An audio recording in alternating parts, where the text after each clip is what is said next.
ভোলায় বাড়ছে নিউমোনিয়া আক্রান্ত শিশু রোগীর সংখ্যা। তীব্র শীতের কারণে শিশুদের জ্বর, ঠান্ডা, সর্দি, কাশি বেশি হচ্ছে। তাই প্রতিদিন জেলা হাসপাতালে আসছে 200 থেকে 300 রোগী। এতে চিকিৎসা সেবা দিতে হিমশিম খাচ্ছে হাসপাতাল কর্তৃপক্ষ। চিকিৎসক বলছেন, আবহাওয়া পরিবর্তনের ফলে সাধারণ মানুষ বিভিন্ন রোগে আক্রান্ত হচ্ছে, ফলে বাড়তি চিকিৎসা সেবা দিতে বেসামাল তারা। ভোলা থেকে মোহাম্মদ অনিক আহমেদের তথ্যচিত্রে ডেস্ক রিপোর্ট।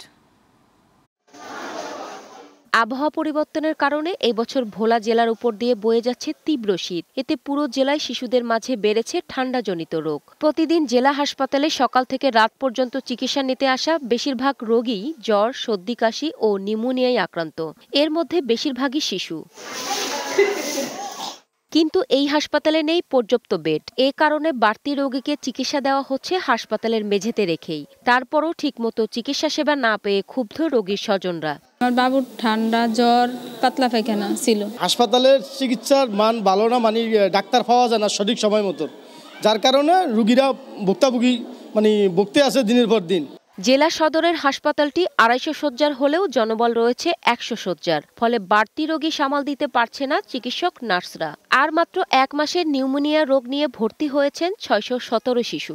হাসপাতালে আইসা যে ডাক্তারের চেয়ে রোগী বেশি, কিন্তু ডাক্তার নাই। ডাক্তার সাইমলে পাইতেছে একজন। ডাক্তারে বলছে যে পরীক্ষা নিরীক্ষা করে আনতে বাইরে থেকে, আমি বাইরে থেকে করে আনতে পারি না টাকার জন্য। এখন বলছে ঢাকা নিয়ে দিতে, এখন আমি ঢাকাও নিতে পারি না। এখন আমি এখানে কোনো সেবা পাইতেছি না। জলবায়ু পরিবর্তনের কারণে বিভিন্ন বয়সের মানুষ ঠান্ডাজনিত রোগে বেশি আক্রান্ত হচ্ছে বলে মনে করছেন চিকিৎসকরা। তাই হাসপাতালে বাড়তি রোগী চিকিৎসা দিতে হিমশিম খাচ্ছে বলে স্বীকার করলেন এই চিকিৎসক। এখানে ডায়রিয়া রোগটাও বেড়ে গেছে আগের চেয়ে। ডায়রিয়া রোগীও আমরা প্রচুর পাচ্ছি।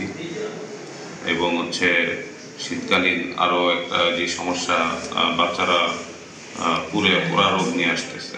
বাচ্চাদের হাত পা পুড়ে যাচ্ছে গরম পানির সাথে। তো অভিভাবকদেরকে এই ব্যাপারে সচেতন থাকতে হবে। বাচ্চাদেরকে ঠান্ডা হাত থেকে রক্ষা করতে হবে এবং বাচ্চাদের প্রতি খেয়াল রাখতে হবে। ভোলায় গেল 1 বছরে 12,631 শিশু নিউমোনিয়ায় আক্রান্ত হয়ে চিকিৎসা নিয়েছেন, আর মৃত্যু হয়েছে 29 শিশুর। Global television, news desk.